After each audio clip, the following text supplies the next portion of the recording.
দর্শক আসসালামু আলাইকুম। আওয়ামী লীগ নিষিদ্ধ, আওয়ামী লীগের কার্যক্রম শেষ, আওয়ামী লীগ আর কোনোদিন ফিরে আসবে না, এমন কথা এখন দেখবেন গ্রামগঞ্জে যেখানে যাবেন এগুলো নিয়ে কি আলোচনা হয় ময় মুরব্বীদের ভিতরেও, যে আওয়ামী লীগ আর ফিরে আসবে না। শুনুন, আওয়ামী লীগ, আমি বিএনপি করি, তারপরও কি সত্যি কথাটা সবসময় বলতেই হয়। বাংলাদেশে বর্তমানে বিএনপির পরে আওয়ামী লীগের একটা স্থান আছে, এখনও জনসমর্থনে। হ্যাঁ, সৌরসার হাসিনা সে গণহত্যা চালাইছে, তার বিচার হবে। 300 এমপি তার সহযোগী ছিল, তার বিচার হবে। মন্ত্রী ম্যাজিস্ট্রেট যারা ছিল তার বিচার হবে, যারা আমলারা ছিল তাদের বিচার হবে। কিন্তু দল তো কোনো ভুল করে না।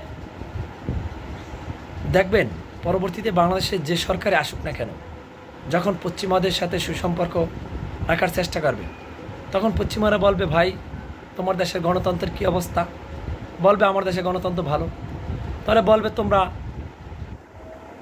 আওয়ামী লীগের নিবন্ধন ফিরিয়ে দাও, আওয়ামী লীগের কার্যক্রম করতে দাও, সভা সমাবেশ করতে দাও। তখন তো ওই রাজনৈতিক দল বলবে যে আওয়ামী লীগ গণহত্যা চালাইছে, অমুক করছে, সমুক করছে। তখন তারা বলবে যে তুমি আওয়ামী লীগকে বিচার করো না, তুমি হাসিনাকে বিচার করো, প্লাস তার যে অপরাধী তাদেরকে বিচার করো, কিন্তু দলকে ছেড়ে দাও। দেখবেন এমনটাই হবে বাংলাদেশে। কারণ জামাত ইসলাম কি এই 16 বছর কি আওয়ামী লীগ কি তেমন কোনো সভা সমাবেশ করতে দেয় না, তার নিবন্ধন বাতিল করছে, কত না কলা কৌশল করছে, কিন্তু জামাত শিবিরকে হারিয়ে গেছে? এত সহজ না। তদ্রূপ আওয়ামী লীগ যারা গণহত্যা করছে তাদের অবশ্যই বিচার হতে হবে, তাদের বিচার আওতাভুক্ত হাতেই হবে, তাদের বিচার করুক, দলটা টিকে থাকুক। দল কখনো কি অপরাধী না, ব্যক্তি অপরাধী, ব্যক্তির বিচারে অন্তর্ভুক্ত করা হোক, এটাই আশা করি বুঝতে পারছেন। ভিডিওটি ভালো লাগলে লাইক কমেন্ট শেয়ার করে দিবেন।